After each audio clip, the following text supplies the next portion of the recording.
Bismillahirrahmanirrahim. Assalamualaikum warahmatullahi wabarakatuh. Sobat-sobat sekalian, pada kesempatan yang sangat berbahagia ini kita akan berdiskusi tentang satu masalah yang sangat penting di dalam penelitian, yaitu tentang analisis data kualitatif. Menurut saya bahwa analisis data kualitatif ini merupakan salah satu topik yang sangat penting di dalam melakukan sebuah penelitian. Bahkan ini mungkin adalah merupakan inti yang akan mengantarkan kita kepada temuan penelitian. Karena itu pembahasan tentang analisis data kualitatif atau analisis data pada umumnya itu sangat penting di dalam penelitian. Nah, untuk mengawali kajian kita tentang analisis data kualitatif ini, saya akan membandingkan dulu beberapa poin penting di dalam analisis data antara kualitatif dan kuantitatif. Ada perbedaan yang signifikan antara analisis data kuantitatif dan analisis data kualitatif. Secara umum dapat dikatakan bahwa analisis data dalam penelitian kuantitatif itu bersifat linear proses. Artinya adalah bahwa analisis itu harus dilakukan secara berurutan. Proses penelitiannya itu dilakukan secara berurutan, yaitu mulai dari perumusan masalah, pemilihan teori, penyusunan instrumen, pengumpulan data, analisis data, dan pengambilan kesimpulan itu harus dilakukan secara linear, secara berurutan. Jadi kalau dalam kuantitatif itu tidak boleh melompat-lompat, misalnya Anda melakukan perumusan masalah dulu, atau dimulai dari penyusunan instrumen dulu, kemudian baru ke latar belakang atau perumusan masalah, tidak boleh ya. Jadi penelitian kuantitatif itu harus dilakukan tahap demi tahap secara berurutan. Misalnya dari masalahnya apa dulu, kemudian dirumuskan, setelah itu dicari teorinya, disusun instrumennya, baru dikumpulkan datanya, dianalisis dan disimpulkan. Itu harus dilakukan secara berurutan, tahap demi tahap. Ya. Adapun di dalam penelitian kuantitatif itu berbeda. Kalau dalam penelitian kuantitatif itu sifatnya bukan linear tapi non-linear. Artinya apa? Artinya adalah kalau non-linear itu penelitian itu bisa dilakukan dari arah mana saja. Artinya itu bisa melompat-lompat. Peneliti bisa memulai dulu dari datanya, atau karena dia menemukan data-data penting dan itu. Terus kemudian dia juga bisa bermula dari misalnya masalah. Dia menemukan masalah, kemudian baru cari teorinya. Ya. Jadi dalam penelitian kualitatif itu penelitian bisa dimulai dari mana saja dan bisa berakhir tanpa bisa berakhir dengan cara di mana peneliti itu ketika sudah mencapai suatu kejenuhan. Jadi intinya adalah bahwa dalam penelitian kualitatif itu seorang peneliti bisa bolak-balik. Ya. Misalnya dia dari masalah kemudian ke data nanti kembali kepada masalah dan sebagainya, dan dia berakhir juga ya tanpa adanya batasan tertentu. Dia bisa berakhir itu kalau penelitinya itu sudah merasa bahwa temuan penelitiannya itu sudah jenuh, artinya itu dibolak-balik ke sana kemari, itu ya itu. Nah, itu arti dari bersifat non linear.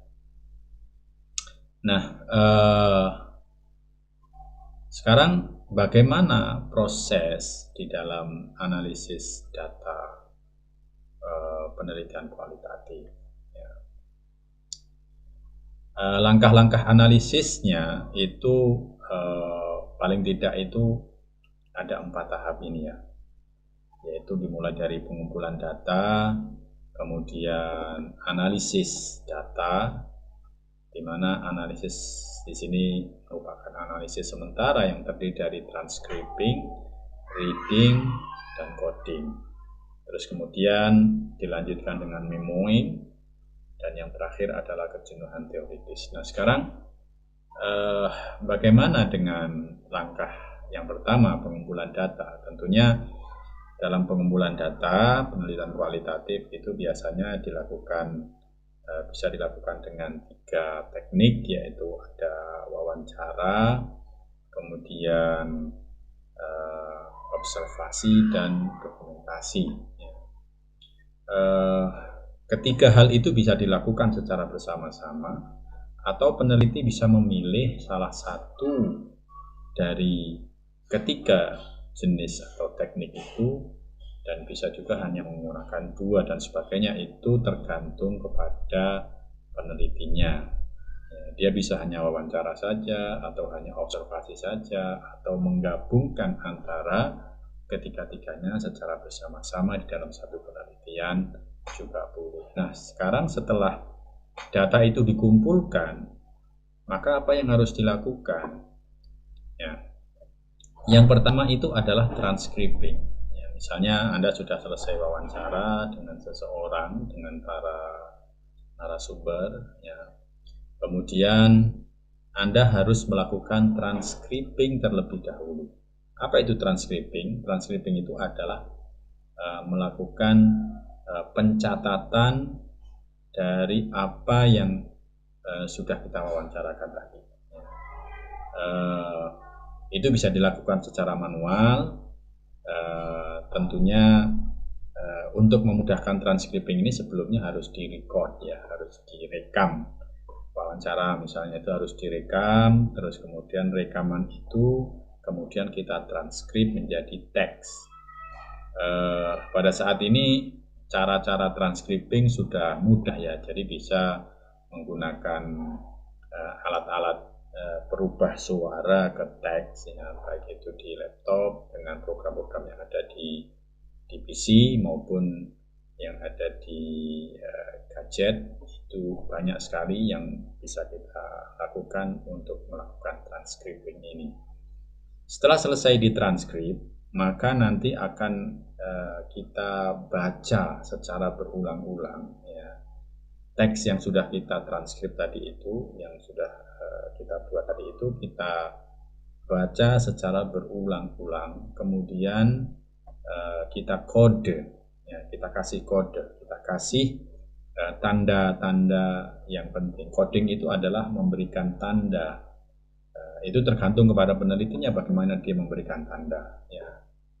Bisa dengan misalnya memberikan huruf, memberikan coret-coretan, atau memberikan tanda lingkaran atau apa, itu terserah kepada penelitinya bagaimana dia memberikan kode. Kalau saya dulu di kuliah itu diajari misalnya memberikan kode, misalnya kalau W itu wawancara, nanti ada pertanyaan nomor keberapa, terus kemudian di mana tanggal berapa, itu juga bisa.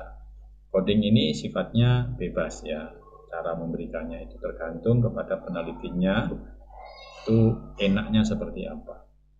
Nah, setelah dia memberikan tanda-tanda itu, maka dia harus melakukan memoing. Memoing ini apa? Memoing ini adalah peneliti mencatat pandangan, pemikiran, refleksi yang dia peroleh dari hasil bacaan terhadap data tadi. Jadi ketika dia membaca data tadi itu, kira-kira apa pandangan dia, apa pemikiran dia terhadap pernyataan itu. Dia harus menafsiri atau memaknai hasil bacaannya itu. Ya, misalnya ketika dia membaca ini, oh ini berarti maknanya seperti ini. Dia membuat semacam catatan, pandangan, pemikiran atau refleksi yang diperoleh dari hasil bacaan terhadap data tadi itu. Nah, kalau dia sudah melakukan beberapa kali bacaan, terus kemudian menemukan poin-poin penting dan dia sudah merasa bahwa hasil bacaannya itu sudah jenuh dan sudah mentok lah istilahnya itu ya, maka di situ dia sudah bisa melakukan penyimpulan-penyimpulan. Nah sekarang yang akan kita kaji selanjutnya itu adalah tentang bagaimana caranya melakukan coding data. Ya.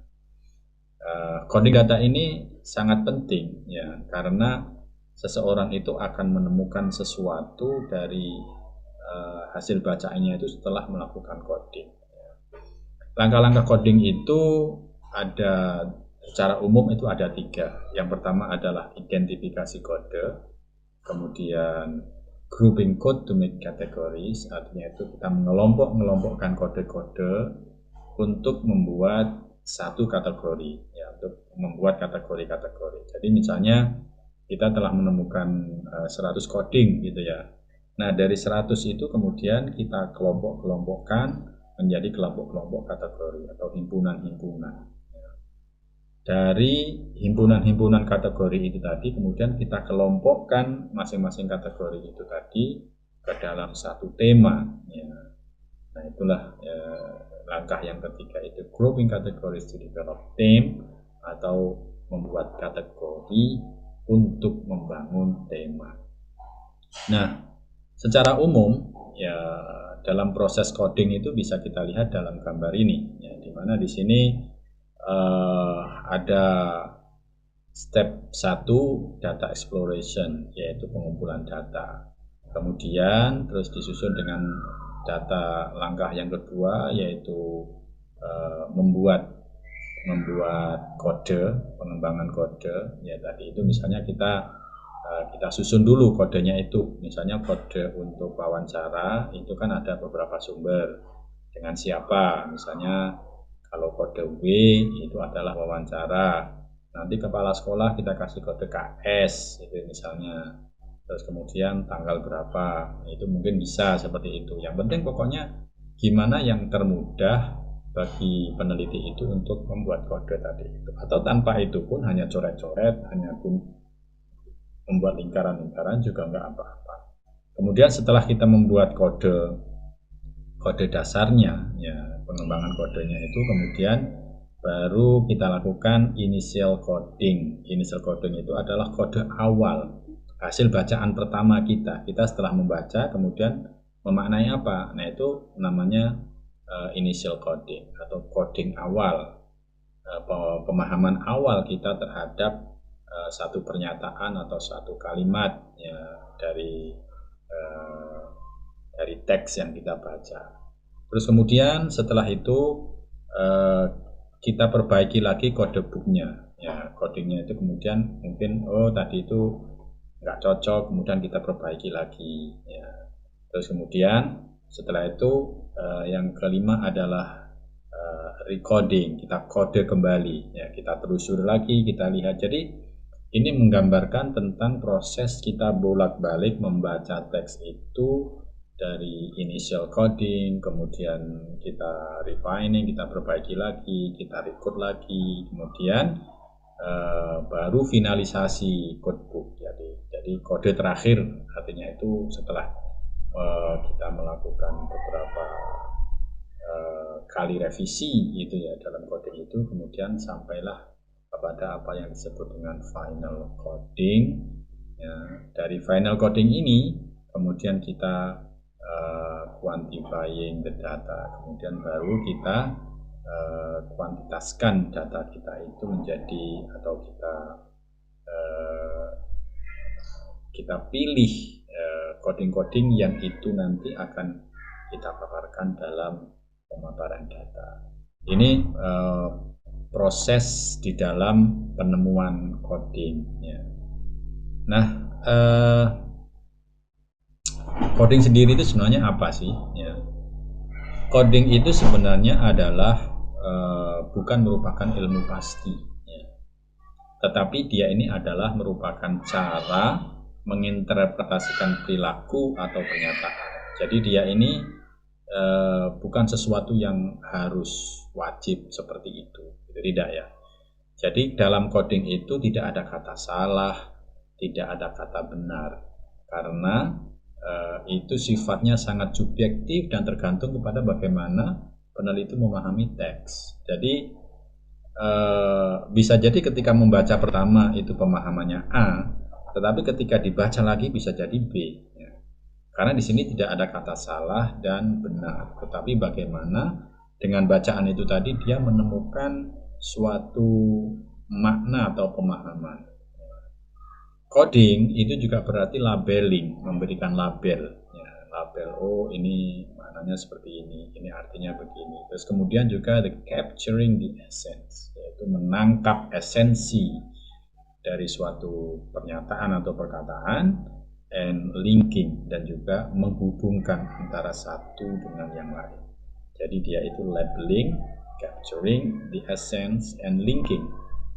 Coding itu juga berarti linking from the data to idea, yaitu menghubungkan antara data kepada ide. Ya. Jadi datanya apa, idenya apa itu beda. Ya. Jadi ada di situ apa yang terjadi dan pemahaman terhadap kejadian itu. Ya, itu namanya adalah menghubungkan antara data dengan ide, atau juga bisa dikatakan linking code to finding pattern, yaitu menghubungkan kode-kode itu untuk menemukan pola. Ya. Itu makna dari coding. Ya. Nah sekarang apa yang dilakukan setelah kita menemukan kode? Ya. Hasil coding data itu kemudian dikembangkan menjadi kategori. Jadi setelah kita menemukan kode-kode yang sangat banyak tadi itu kemudian dikembangkan menjadi kategori. Ya, tentunya kategori ini lebih sedikit ya. Beberapa kategori itu kemudian dikembangkan menjadi tema. Secara umum dapat kita lihat prosedurnya itu seperti ini, yaitu ini pertama melakukan coding, kemudian membuat kategori, kemudian menyusun tema. Nah kode ini apa? Kode ini sifatnya adalah khusus, ya, karena dia kita ambil dari data di lapangan, dia itu bersifat khusus. Kemudian interpretatif, karena merupakan hasil dari interpretasi peneliti terhadap teks. Sifatnya sementara. Tadi itu sementara karena apa? Karena pemahaman kita terhadap teks itu bisa berubah-ubah. Kadang-kadang begini, kadang-kadang begitu. Ya, setelah dibaca lagi, oh ternyata begini. Ya. Jadi bisa berubah-ubah. Dia juga bersifat reflektif, hasil refleksi dari pemahaman peneliti terhadap teks yang dia baca. Meaning, dia pemaknaan terhadap teks itu bersifat deskriptif dan data segmen atau bagian kecil dari data-data yang ada. Ya, dia merupakan bagian dari data. Ya. Nah, setelah kita menemukan kode-kode yang banyak, kemudian kita susun kategori. Nah, kategori itu apa? Kategori itu adalah kumpulan dari beberapa kode yang memiliki karakteristik yang sama. Ya. Jadi kalau misalnya kita menemukan beberapa kode, oh ini memiliki kemiripan, ini memiliki kesamaan karakteristik, maka kita kelompokkan menjadi satu. Terus kemudian dia itu merupakan kelompok himpunan. Dia itu merupakan kelompok atau himpunan dari beberapa unsur yang sama, bersifat konseptual dan bersifat abstrak. Ya, jadi mudahnya begini contohnya ya. Contohnya Anda dalam coding itu menemukan banyak jenis binatang. Ya. Anda menemukan banyak jenis binatang. Jenis binatang itu ketika Anda berburu di hutan itu Anda misalnya menemukan 100 binatang. Nah, 100 binatang yang Anda catat itu kemudian Anda harus melakukan kategorisasi. Gimana cara mengkategorisasikannya? Cara mengkategorisasinya itu ya tergantung sampean melihatnya dari sudut pandang apa ya mengkategorikannya. Misalnya dilihat dari sisi jumlah kakinya gitu misalnya, maka nanti akan menemukan misalnya binatang-binatang ya, Anda menemukan binatang kayak seperti kambing ya, ada sapi, ada kerbau, ada kelinci dan sebagainya, itu kategorinya adalah sebagai binatang berkaki 4 ya, karena mereka sebagai binatang berkaki 4. Kemudian Anda menemukan binatang-binatang lain kayak misalnya bebek, itik, terus kemudian ayam, apalagi itu termasuk binatang berkaki 2. Itu kelompokkan dalam satu himpunan, dalam satu kategori namanya adalah binatang berkaki 2. Terus kemudian Anda menemukan lagi binatang-binatang yang lain di situ, misalnya kayak ular, terus kemudian ada apa namanya, cacing, ya, belut, nah, yang lain-lain di situ yang Anda temukan tadi itu kemudian kita kelompokkan hewan tidak berkaki. Ya, terus kemudian Anda menemukan juga binatang-binatang yang mungkin kan kakinya lebih dari 4, misalnya ada lilipan, kelabang, terus kemudian ulat, macam-macam itu Anda kategorikan misalnya menjadi hewan berkaki banyak. Gitu. Nah, itu contoh melakukan kategorisasi itu seperti itu, ya, dimana kita mencoba untuk mengelompokkan hasil coding kita itu menjadi kategori-kategori. Ya. Nah, ketika kita melihatnya dari perspektif yang berbeda, maka pengkategoriannya juga berbeda-beda nanti. Jadi misalnya kalau Anda melihat binatang tadi itu bukan dari kakinya, ya, misalnya melihatnya itu dari sisi dari sisi cara makannya atau jenis makanannya gitu ya. Kalau jenis makanannya mungkin Anda bisa mengkategorikan binatang-binatang yang misalnya pemakan rumput ya, maka Anda bisa mengkategorikan yang pemakan rumput itu apa gitu ya. Misalnya ada kerbau, sapi, ya, terus kemudian kelinci, ya, misalnya ayam itu juga makan rumput, ya, ulat itu makan rumput. Jadi yang tadinya ketika kita kategorikan dalam bidang kaki itu menjadi seperti itu ya, tapi ketika kita membuat kategorisasi dari sisi jenis makanannya itu akan menjadi berbeda dan lebih acak lagi. Nah, jadi kategorisasi itu tergantung kepada rumusan masalah kita ya, atau mungkin juga kepada karakteristik yang ingin kita bangun itu seperti apa. Itu dalam kategorisasi. Nah, setelah kita menemukan kategori-kategori yang banyak sekali tadi itu, kemudian beberapa kategori kita kumpulkan hingga menjadi bangunan teoritis. Nah, itulah disebut dengan tema. Jadi tema ini adalah merupakan kumpulan dari beberapa kategori-kategori tadi.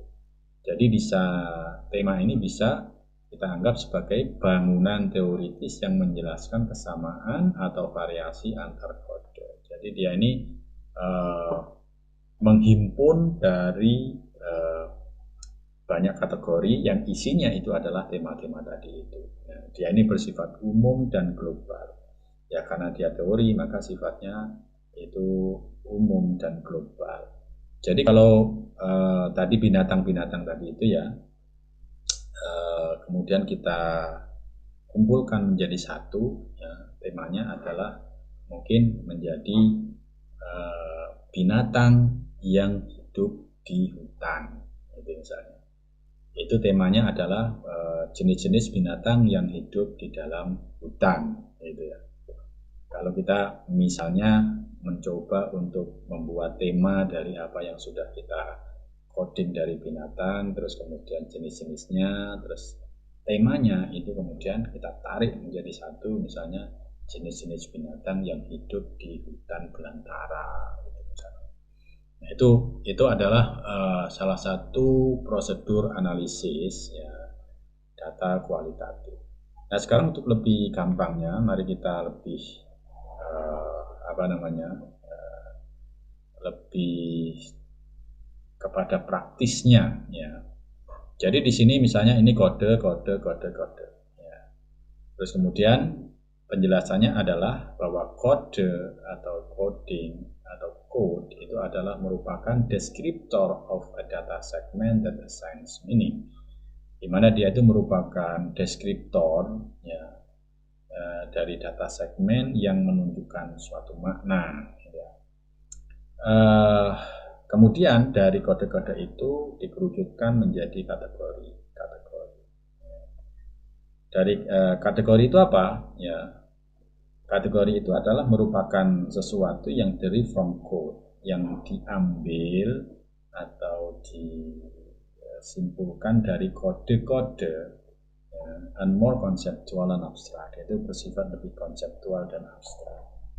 Nah, dari beberapa kategori itu dihimpun lagi kemudian menjadi tema. Tema itu apa? Yaitu theoretical construct that explain similarities. Dia itu merupakan konstruk teoritis yang menjelaskan persamaan-persamaan variation across code atau variasi lintas kode.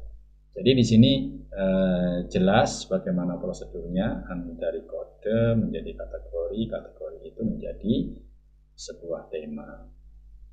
Nah, sekarang macam-macam coding. Ya, macam-macam coding itu seperti apa? Coding itu ada beberapa tipe, ya, ada beberapa macam.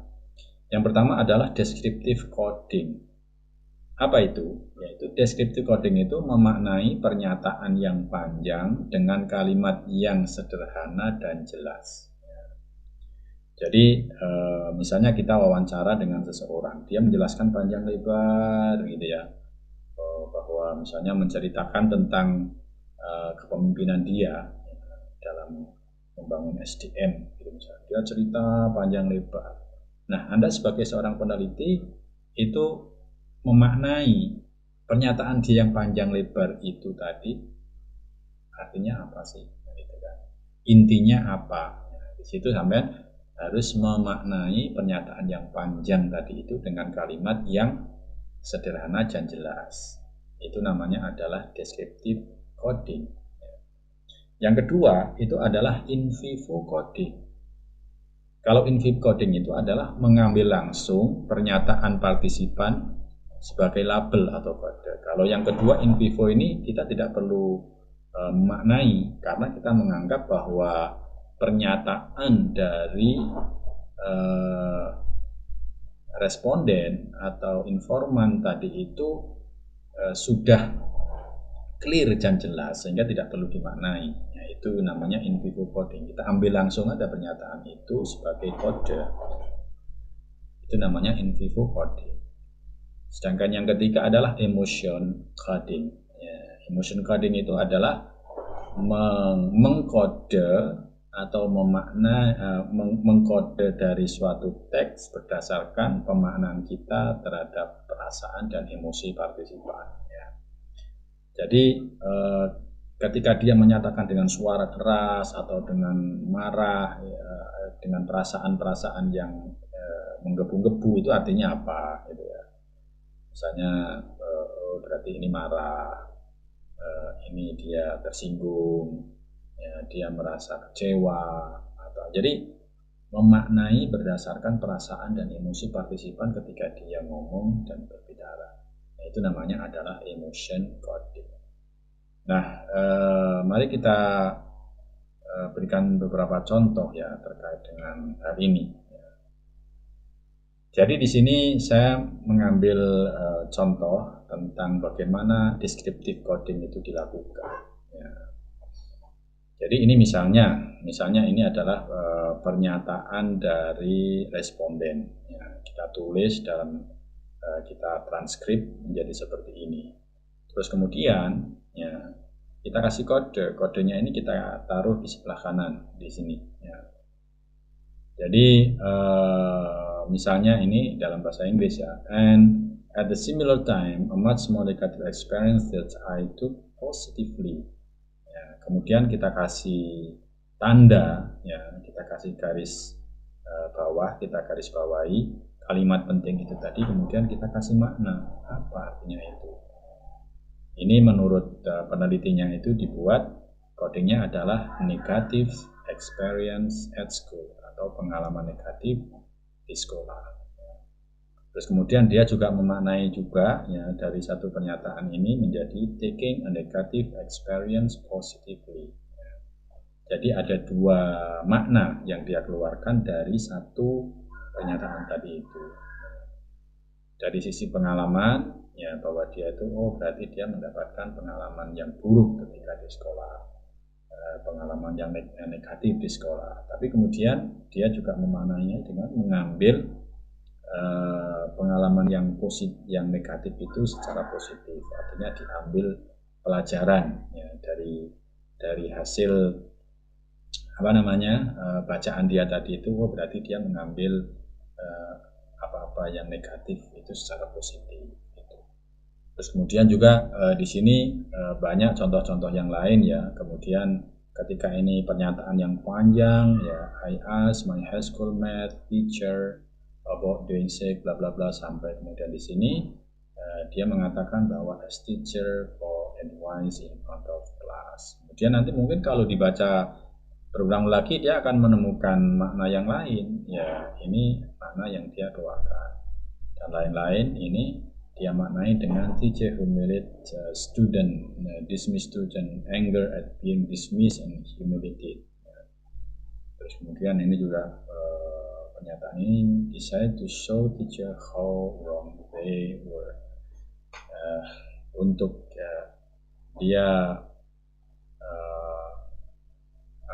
menetapkan untuk menunjukkan bahwa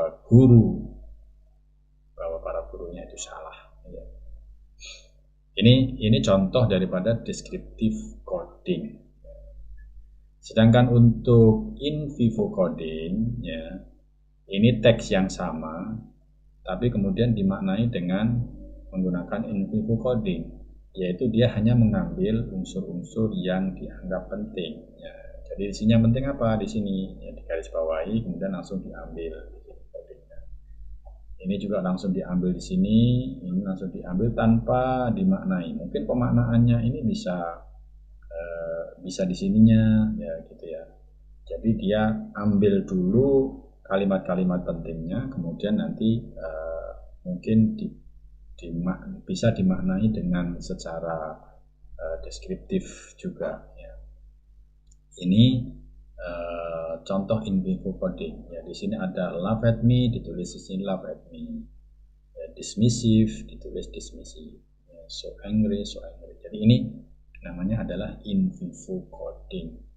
Sedangkan yang ketiga itu adalah emotion coding. Apa itu emotion coding tadi? Yaitu memaknai teks ya, hasil bacaan itu berdasarkan perasaan dari responden atau perasaan dari informan itu. Kemudian ini kenapa sih kok begini? Makanya di sini bisa kita kita keluarkan maknanya, misalnya and she laughed at me and that kind of dismissive, dan selanjutnya dia mengatakan itu dia marah, dia takut, dia merasa tersudutkan, terus kemudian dia dari semuanya ini artinya adalah dia merasa diremehkan gitu. Ya, itu bisa dilakukan penggalian ini kata-kata ini maknanya apa gitu ya, secara perasaan. Nah, yang menjadi pertanyaan adalah ketika seseorang melakukan coding, bisakah dilakukan ketiga-tiganya itu, baik itu yang deskriptif, in vivo maupun emotion coding. Ya bisa. Ya, jadi ini hanya contoh-contoh secara terpisah ya. Tapi kalau dalam eh, penelitian itu ya harus dilakukan secara bersama-sama. Baik itu eh, apa namanya deskriptif, terus kemudian in vivo dan emotion coding itu bisa dilakukan secara bersama-sama. Karena nanti semua coding itu tadi akan digabung menjadi satu untuk kita proses berikutnya, kita kelompok-kelompokkan menjadi kategori-kategori tadi itu. Ya. Jadi intinya bahwa dalam proses coding ini peneliti harus mengeksplor sebanyak-banyaknya kode yang mungkin untuk bisa dikeluarkan, dimaknai dari teks-teks itu, sehingga nanti akan menemukan banyak unsur atau banyak kategori-kategori juga ya, sehingga tema-tema yang ditemukan juga akan semakin banyak. Nah, cara mentransfer kode menjadi kategori dan tema itu seperti apa ya. Nah, ketika kita sudah melakukan penyelesaian coding sudah selesai ya, sudah kita menemukan misalnya 100 item coding atau kode gitu ya. Maka langkah-langkahnya seperti apa untuk menjadi kategori dan tema. Nah, langkahnya yang pertama itu adalah identifikasi semua kode secara cermat. Ya, kita harus melihat satu persatu kode itu tadi. Ya. Terus kemudian langkah kedua, kumpulkan kode-kode yang memiliki karakteristik yang sama dalam satu kelompok kategori. Nah, dari hasil bacaan kita tadi itu, kita akan menemukan beberapa jenis kode itu yang memiliki karakteristik yang sama. Nah, itu kemudian kita coba untuk kita kelompokkan menjadi satu, namanya adalah kategori. Terus kemudian berilah label pada kode-kode yang sudah dikelompokkan tersebut. Kemudian kategorinya tadi dikasih nama apa itu. Kalau saya tadi cerita tentang masalah binatang, ya Anda apa namanya ingin mengidentifikasi binatang-binatang yang ada di hutan, itu ya, kemudian menemukan banyak jenis tadi itu, ya Anda mengumpulkan jenis-jenis binatang dalam satu kelompok, ya mungkin Anda bisa mengelompokkan tadi itu berdasarkan kakinya, sehingga Anda menemukan ada hewan berkaki satu, berkaki tanpa kaki, berkaki dua, berkaki tiga, ada berkaki empat, dan mungkin berkaki banyak dan sebagainya. Itu kalau dilihat dari segi kakinya.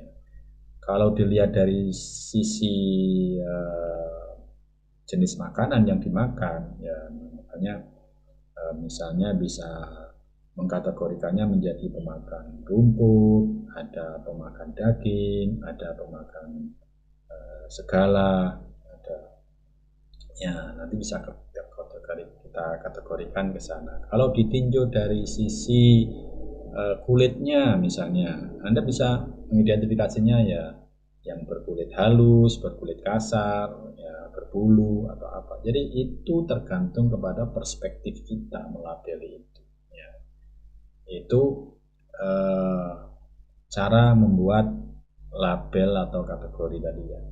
Hubungkan satu kategori dengan kategori yang lain. Kemudian setelah kita sampai kepada penemuan kategori, maka kita hubungkan antara kategori satu dengan kategori yang lain untuk membangun tema. Nah, itu adalah beberapa hal.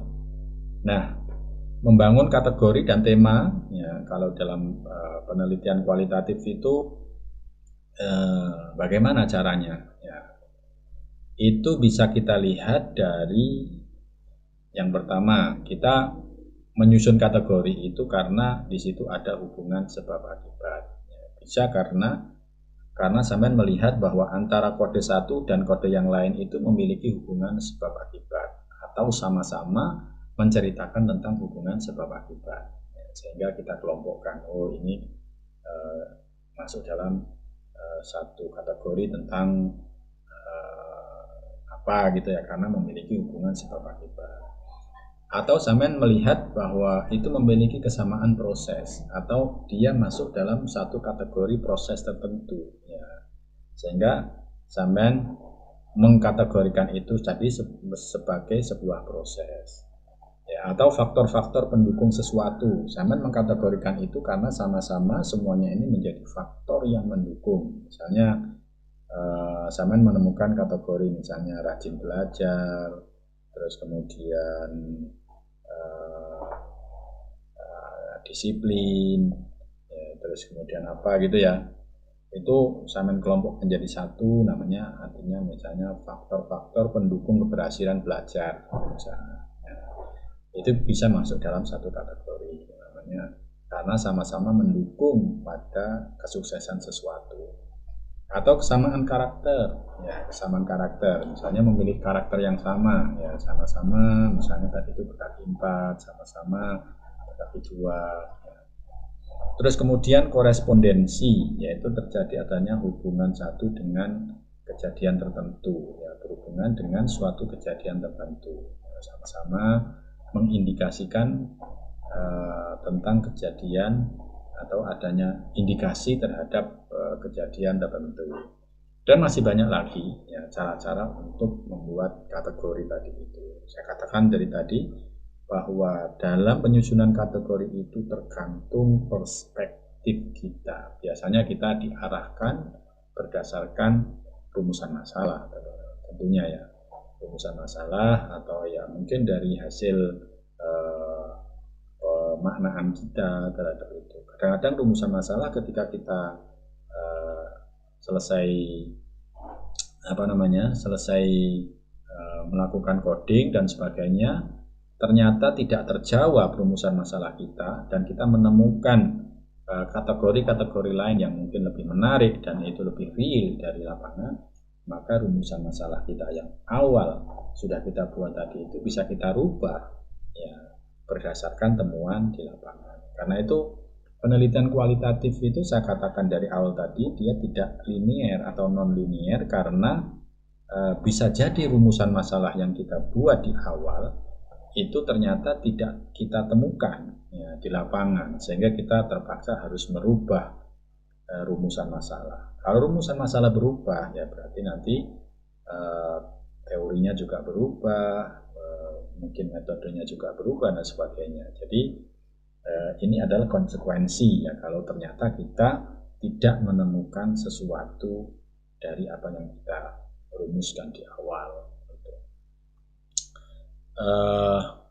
Nah, bagaimana merumuskan temuan penelitian? Nah, setelah kita melakukan satu kajian bagaimana menyusun kategori, tema dan sebagainya, maka di sini kita tentu akan menemukan sesuatu. Temuan itu apa sih? Temuan itu adalah finding basically the key outcome of the investigation. Dia merupakan keluaran utama atau hasil inti dari sebuah penelitian atau investigasi.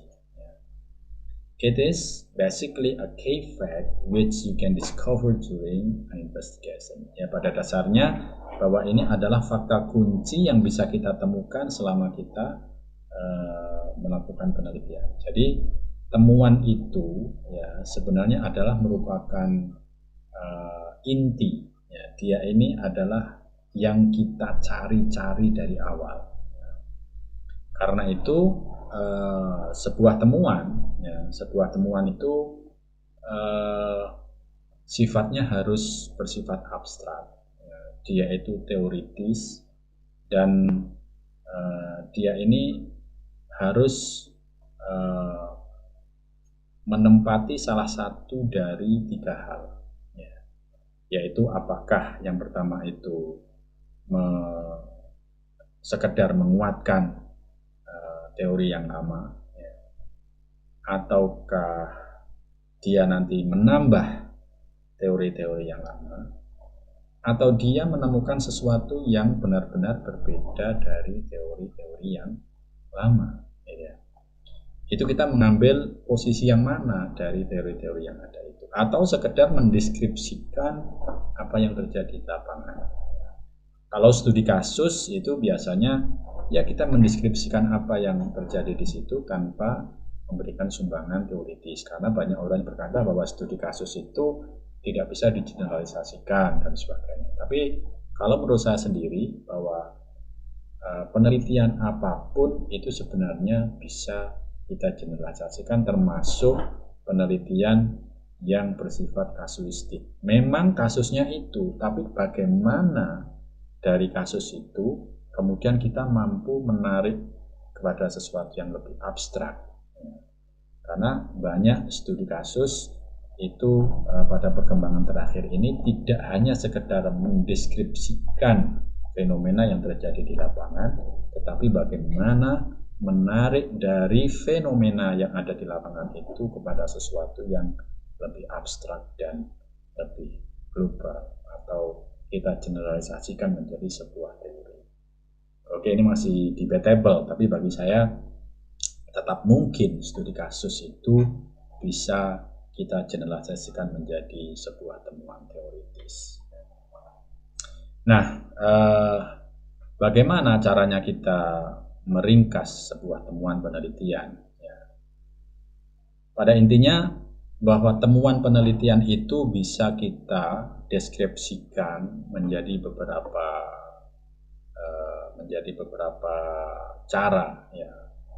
Yang pertama itu bisa berupa deskripsi. Ya, deskripsi itu artinya ya penjelasan teoritis. Dia itu bisa berupa sinopsis, ya, atau apa itu namanya pernyataan-pernyataan teoritis. Ya. Jadi kayak kayak semacam hipotesis. Ya. Temuannya itu menjadi sebuah hipotesis. Ya. Itu bisa.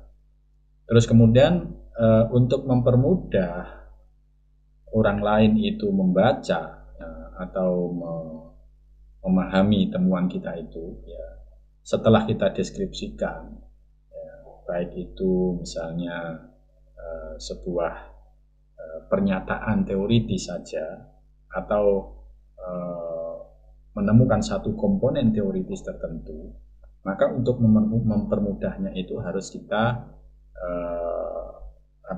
mengemukakannya dalam beberapa bentuk, ya, bisa dalam bentuk tabel, bentuk chart, gambar, atau diagram, konteks, dan sebagainya. Contoh-contohnya adalah semacam ini. Ya. Ini adalah contoh temuan yang kita susun dalam bentuk tabel. Mungkin deskripsinya itu panjang, ya. Dalam satu alinea, dua alinea menggambarkan tentang temuan, misalnya temuan kita ini atau penelitian kita ini ingin menjelaskan tentang macam-macam atau jenis-jenis bencana. Ya. Maka ketika kita menemukan bahwa ada banyak jenis bencana alam, maka kita ketemukan, misalnya di sini ada banjir bandang, longsor, terus kemudian ada tsunami, gempa bumi, dan sebagainya. Terus kemudian kita deskripsikan dari penjelasan tentang macam-macam atau jenis-jenis bencana alam ini ke dalam daerah mana saja kira-kira yang mudah terkena banjir. Ya, itu ciri-ciri daerah yang banjir itu seperti ini. Ya, gejala awalnya seperti apa banjir itu akan terjadi, misalnya curah hujan tinggi, terus kemudian hujan berlangsung lama, dan sebagainya. Kalau banjir bandang itu seperti ini. Nah, ini adalah contoh bagaimana kita mendeskripsikan hasil temuan kita itu dalam bentuk tabel. Tentunya adalah setelah penjelasan deskriptif, ya. Dijelaskan begini-begini, terus kemudian untuk mempermudah membacanya itu disusunlah dalam bentuk tabel semacam ini. Nah, kalau temuan kita itu kita gambarkan dalam bentuk grafik, ya, maka bisa menjadi seperti ini. Ya, ini adalah jenis-jenis bencana alam yang kita gambarkan temuan kita dalam bentuk grafik. Ya. Jadi di sini ada namanya bencana alam temanya, kemudian ada gempa bumi, ya, tsunami, kekeringan, kebakaran hutan, longsor, banjir, puting beliung, angin puting beliung dan sebagainya. Ya, kalau misalnya ingin lebih detail, maka ini gambarnya kita bisa buat kembangkan dengan menjelaskan karakteristiknya masing-masing tadi itu ya. Jadi ini adalah contoh temuan jika kita gambarkan dalam bentuk grafik. Kalau temuan kita itu berupa proses, ya, misalnya ini saya kasih contoh tentang bagaimana proses pelayanan pasien BPJS di sebuah rumah sakit gitu misalnya. Bagaimana seorang yang memiliki BPJS dapat dilayani di rumah sakit. Maka kita bisa menggambarkan temuan itu dalam bentuk gambar semacam ini. Misalnya dimulai dari pasien datang, terus kemudian pasien menunggu, ya, antrian loket pendaftaran, kemudian mengisi formulir, ya, kemudian ini dari angka 1, 2, 3, 4, 5, 6, ke 7 sampai pasien diperbolehkan pulang. Nah, ini adalah menggambarkan tentang proses bagaimana seorang pemilik BPJS itu dilayani di sebuah rumah sakit. Prosedurnya semacam ini. Ini kalau kita ingin menggambarkan bahwa temuan kita itu berupa proses. Misalnya bisa juga proses pendaftaran mahasiswa baru, tentang bagaimana proses pelayanan di sebuah bank dan sebagainya, itu juga bisa digambarkan dalam bentuk semacam ini. Atau strategi, Anda ingin menceritakan tentang bagaimana strategi untuk meningkatkan kualitas SDM, itu langkah-langkahnya seperti apa. Langkah ke-1 begini, nanti deskripsinya bagaimana, langkah kedua begini, deskripsinya seperti apa, itu juga bisa ya. Itu termasuk di dalam proses tadi itu ya. Nah, bentuk-bentuk temuan itu kalau menurut saya itu ada temuan itu yang bersifat tunggal atau teori tunggal. Bagaimana temuan itu jika berupa teori tunggal? Yaitu apabila studi yang kita lakukan itu hanya di satu tempat atau studi kasus. Karena dia hanya teori tunggal itu artinya karena kita hanya meneliti di satu tempat, sehingga nanti deskripsi kita itu hanya menggambarkan apa yang terjadi di lokasi itu. Kalau misalnya yang kita teliti itu tokoh, orang, ya kita hanya mendeskripsikan perspektif kita atau temuan kita terkait dengan orang itu saja, ya, satu orang. Ya, itu namanya adalah teori tunggal. Nah, kalau kita ini meneliti lebih dari satu orang, ya, atau yang disebut dengan multi case, multi kasus, di mana peneliti meneliti lebih dari satu tempat atau lebih dari satu orang, maka nanti akan menemukan multiple teori atau tipologi-tipologi. Seperti misalnya kalau Anda meneliti tiga kiai, misalnya Anda meneliti tentang tiga kiai terkait dengan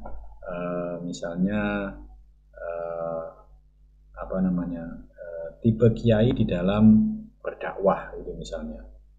Maka kalau ketiga kiai tadi itu memiliki karakteristik yang berbeda dalam berdakwah, nanti mungkin Anda akan menemukan tiga tipe kiai yang berbeda-beda dalam berdakwah. Misalnya, ada mungkin sampai nanti akan mengatakan tipe kiai yang berdakwah bilmal, gitu ya, dengan hartanya.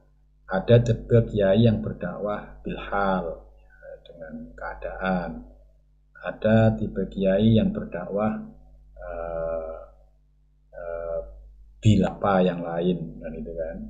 Jadi intinya kalau tiga kiai tadi itu kita teliti, kemudian kita mampu memotret ketiga kiai tadi itu dari sudut pandang yang berbeda-beda, maka akan menemukan tipe-tipe kiai di dalam berdakwah, gitu ya. Begitu juga dengan kalau yang kita teliti itu lembaga pendidikan, ya.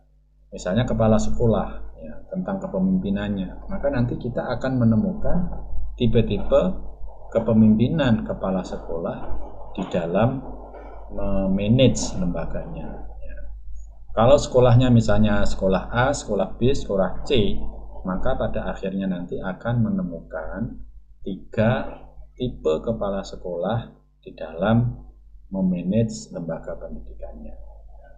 Karena kita dari awal sudah beranggapan bahwa ketiga kepala sekolah itu memiliki karakteristik yang berbeda. Nah, itu adalah salah satu cara, ya, ini bagaimana kita membentuk atau merumuskan temuan penelitian, gitu ya.